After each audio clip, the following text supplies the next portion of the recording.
Hey everyone, so my research article is titled Mental Practice Promotes Motor Anticipation, Evidence from Skilled Music Performance by Niccolo Bernardi.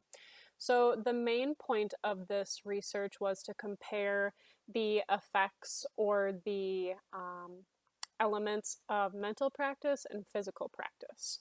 So Dresky defines mental practice as cognitive rehearsal of a task in the absence of overt physical movements. So you are thinking about an action, you are not physically moving. Physical practice is defined as physically practicing a task at hand, such as throwing a ball, picking up an object, picking up an instrument. So past research has shown that mental practice has shown improvements in motor performance in sports psychology, but has not been as effective as physical practice. Physical practice has shown improvements in coarticulation, so combining muscles or movements into one for pianists. That would be wrist movement and finger movement together. You're not moving one or the other, it's both at the same time.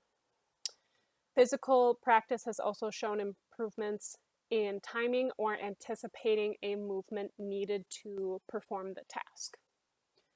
So the setup of this research was 16 pianists from local music conservatories volunteered to complete the research. There was no information about if they were compensated.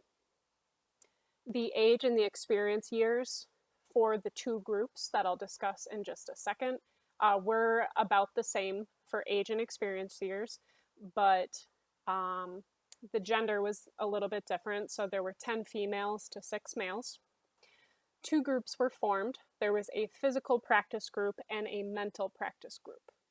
Both groups received 2 one-hour mental practice training sessions. So the first session was a month before the second training session, the first training session was 1 month before the experiment, and then the second session was 2 weeks after the first training session. So the training sessions on mental practice guided participants through mental visualizations of playing the piano, such as visually imagine the distance between these two notes and what kind of hand position or angle or coordination you would need in order to play separate notes. So the practice session was all mental training based. The participants were then asked to keep a practice log of when they used mental practice techniques in their own practicing. And they were allowed to practice mental practice using their own repertoire. And again, they had to keep track of that in a daily log. So the equipment that was used in the actual experiment, there were sensors placed on the wrist and the fingers, as well as cameras to monitor movement. The music used. The music was an excerpt, a scale arpeggio technique passage of music. Local music conservatories labeled this as a piece of music with neutral character and was expressionless. But the reason why the researchers used a type of music that was expressionless or neutral in character was because they wanted to measure the strategies of mental and physical practice. The researchers weren't looking for how musically the pianists could play. So that's why they used a more so like a technique passage of music. So in the experiment, each group, the physical practice group and the mental practice group, performed the excerpt 3 separate times. There was a sight reading round, like number 1 round, and then number 2. So the only difference between the two groups is that the physical practice group had a chance to physically practice in between takes, when the mental practice group had to only think about, they were only allowed to use mental practice strategies. So after each playing attempt, the participants recorded the strategies they used in a questionnaire. So here are the results. The results showed that both mental practice and physical practice improved movement and accuracy and velocity. Specifically in mental practice, wrist movement and velocity, or wrist movement velocity, became faster and occurred earlier compared to the fingers.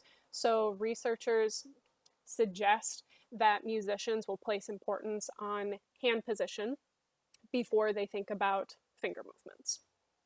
Mental practice is similar to physical practice in promoting interlimb coordination. So that was like referring back to when I discussed about moving the wrist and the finger at the same time as one motion rather than the wrist moves and then the finger moves. Mental practice is also similar to physical practice in maximizing movement smoothness and wasting less energy. So you are conserving energy with those movements of the inner limb coordination. With that being said, physical practice showed overall less variability between practice takes in coordination or body movement in general. Now, researchers hypothesize that this is because mental practice is a sensoryless feedback or has sensoryless feedback. So physical practice, a basketball player can feel when they shoot the ball. Using mental practice, you don't get that sensory or physical feedback in your body. When mental and physical practice are combined, the learning curve of just using mental practice is much less, it's much quicker when combined with physical practice. So there's evidence to show that one can learn much quicker, much more effectively when they are combined together. So an interesting part that was described in the results is that participants that used mental practice to analyze form and structure of the piece of music, using mental practice strategies to look at form and structure rather than thinking about physical movements was actually detrimental to the movement velocity.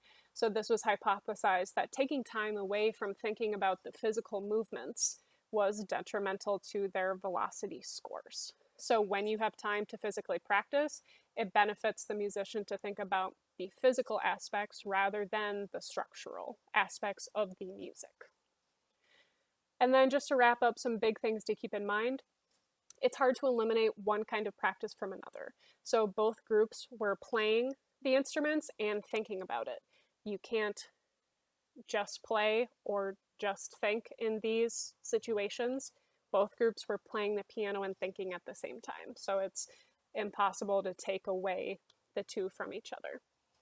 And then finally, given the stress that physical practice puts on the body, this research was suggesting that combining both physical practice and mental practice might be more effective in the long term than just one type of practice alone.